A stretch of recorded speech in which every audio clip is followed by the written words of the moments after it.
Hey, it's Kathleen Jasper, and today we're talking about Bloom's taxonomy, how to understand it, when to use it, and also how to visualize it when you are answering questions on your teacher certification exam so you can navigate those tough scenario questions. Let's get started.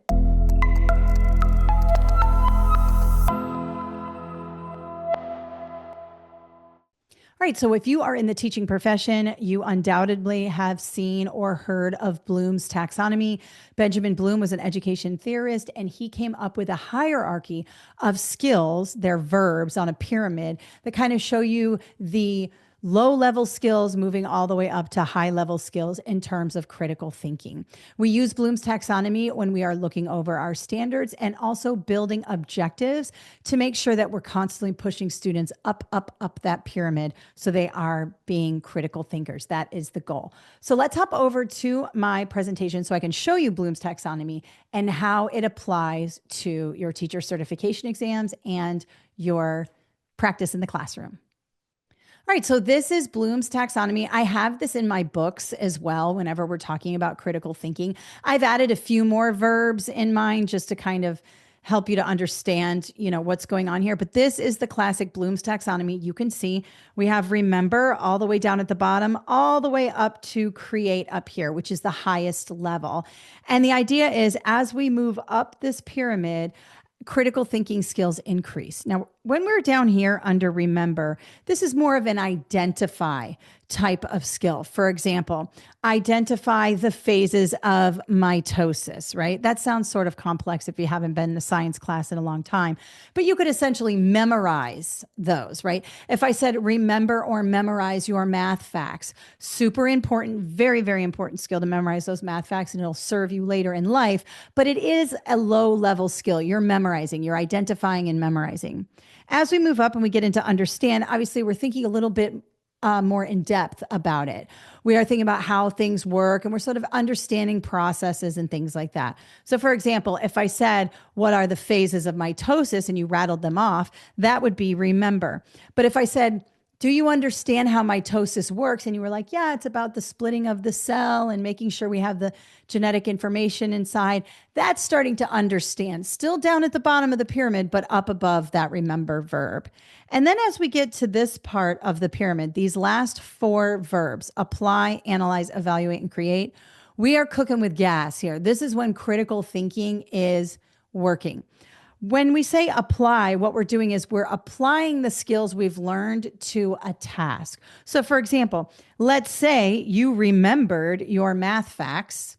You might then use them during multiplication or a word problem or something else. That's application of skills. And this is so important. I mean, I think application of skills is one of the most important because why learn all this stuff if you're not going to actually apply it? And then analyze and evaluate. Those are sort of, in my opinion, interchangeable. You are digging deep. Maybe you're looking at some text, you're evaluating, you're thinking about the characters, you're talking about it, you're having an opinion. Those skills are very important. And then create is when you use all this information to create something, to make something, and that's at the highest level. Now, these are not perfectly in line. Remember, in life, not everything is perfectly linear, but typically when we start a unit, when we start students on, let's just say it's that science unit on mitosis, we're going to start down here under remember. We're going to look at images and we might label those images. We might sort of point to something and say, oh, that is this thing. Those are kind of the remember and understand. And then we might talk about, well, how does the structure of the cell relate to how it divides, right? So we ask more upper level questions, the how and the whys. And that's where we get up to this area of the critical thinking. So the how and the why questions, that's really where we're getting students to think critically about that. And that's why, and I've done other videos about this, when we talk about upping our critical thinking when it comes to questioning or increasing our question complexity, we ask how and why questions because it helps students to get to this evaluate, analyze, create, and apply. Those really important skills for pushing students towards critical thinking.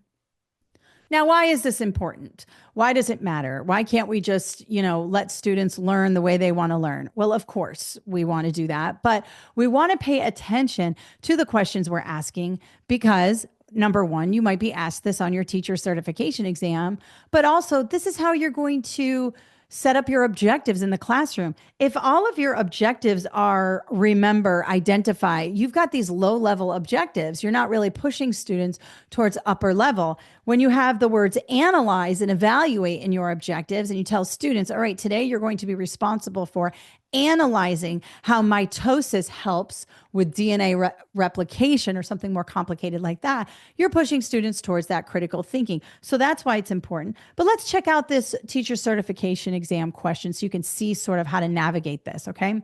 So right away, I always work backwards. You know that. And I think like a test maker. So let's start with A. To improve students' ability to identify unfamiliar words, okay? To promote collaboration among students during reading. All right. I like identifying unfamiliar words and I like promoting collaboration. Both sound good. C, to help students analyze key textual details. All right. Whenever I see the term analyze in an answer choice on a teacher certification exam, I'm going to slow down because it's different than identify, right? And it's also different than just to collaborate. Think about the verbs here. Verbs, verbs, verbs. Not so much the activity, but more the skills students are displaying. And in this case, analyze is up there in that critical thinking realm. So I always want to pay attention to that. So that's a good word on the exam. D, to encourage students to understand. All right, if I'm thinking about Bloom's right now, I've got understand and remember, and I have analyze up here. And then collaboration, that could be it if we're talking about group work. Let's read the question. But right now, C is looking like it's my best answer. Let's have a look. A teacher uses close reading to increase students' critical thinking skills. Right away. What does critical thinking go with? It goes with analyzing. So C is my answer. Let's keep reading. The teacher models annotation by highlighting important details and asking guiding questions.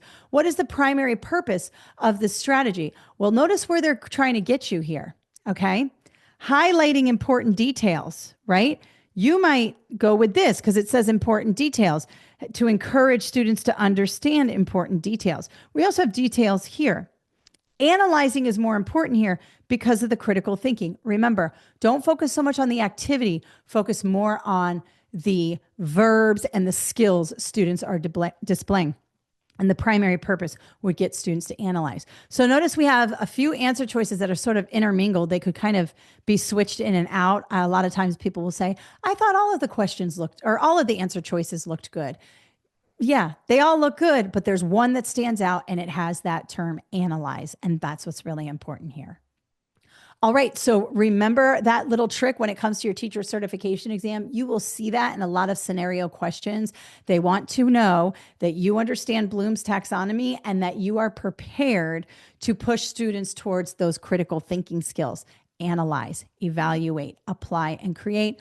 All very, very important. Remember, we don't learn things on a perfectly linear continuum, right? We move in and out of these skills, and sometimes we have to go back to remembering and identifying before we can move up into, analytical skills. That's that recursive approach that we talk about a lot in my videos. But just remember that Bloom's taxonomy is a way to visualize things. So when you get a question like I did today, you can easily navigate it. All right.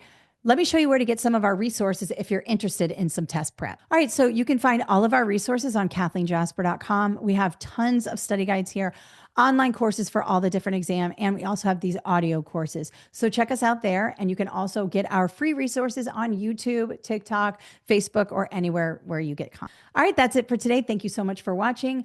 Please let me know if you have any questions in the comments below, and it will be my pleasure to help. Have a great day.